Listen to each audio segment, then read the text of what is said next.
আজকের পৃথিবীতে সবচেয়ে আলোচিত যুদ্ধের ময়দানে সবাই এক বাক্যে স্বীকার করছে ইরানকে হারানো প্রায় অসম্ভব।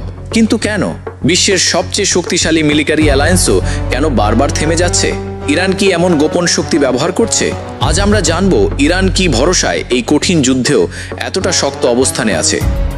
আজকের প্রতিবেদনে থাকছে যুদ্ধের ময়দান থেকে অজানা তথ্য আর বিশ্লেষণ। চলুন শুরু করি আমাদের এই অনুসন্ধান। বিগত কয়েক দশক ধরে মধ্যপ্রাচ্যে টানটান উত্তেজনার মধ্যে ইরান কেবল একটি দেশ নয়, বরং এক প্রতিরোধের নাম হয়ে উঠেছে। তাহলে এই যুদ্ধ শুরু হলো কেন? মূলত পারমাণবিক শক্তি, নিষেধাজ্ঞা এবং মধ্যপ্রাচ্যে নিজের আধিপত্য ধরে রাখার লড়াই সব মিলিয়ে এই সংঘাতের জন্ম। বিপরীত পক্ষ চায় ইরান যেন দুর্বল হয়, তাদের শর্তে চলে, কিন্তু ইরান ঝুঁকি নিতে রাজি, মাথা নত নয়। অনেকেই ভাবেন ইরানের কাছে পশ্চিমাদের মতো আধুনিক প্রযুক্তি নেই, কিন্তু বাস্তব হলো ইরান কম খরচে বেশি কার্যকর প্রযুক্তি ব্যবহার করতে ওস্তাদ। তারা আকাশে একসাথে শত শত ছোট ড্রোন পাঠিয়ে শত্রুর ডিফেন্স সিস্টেম ভেঙে দেয়। ইরানের তৈরি ফতাহ, কিয়াম এবং জুলফিকার মিসাইল এখন শত্রুর আতঙ্ক। ইরান সিগন্যাল জ্যামার আর সাইবার আক্রমণেও দক্ষ, এমনকি সরাসরি যুদ্ধ না করে বিভিন্ন দেশের স্থানীয় মিলিশিয়া বা প্রক্সি গ্রুপকে দিয়ে নিজেদের শক্তি বাড়িয়ে তোলে।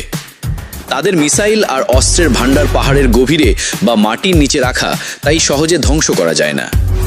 একটি গোপন তথ্য, ইরান তাদের অ্যান্টি শিপ মিসাইল দিয়ে পার্সিয়ান গালফের বড় অংশ নিজেদের নিয়ন্ত্রণে রাখে, যাতে পশ্চিমা নৌবাহিনী সহজে ঢুকতে না পারে।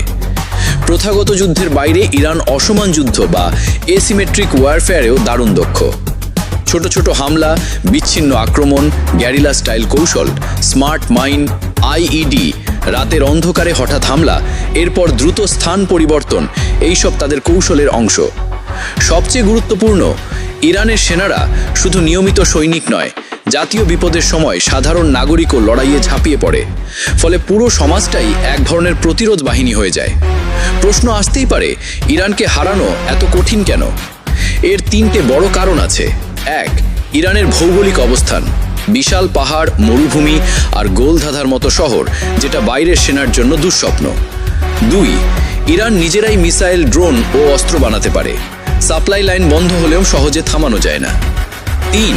দেশের বেশিরভাগ মানুষ দেশপ্রেম, ধর্মীয় বিশ্বাস আর ইতিহাসের কারণে শেষ পর্যন্ত লড়াই চালিয়ে যেতে প্রস্তুত।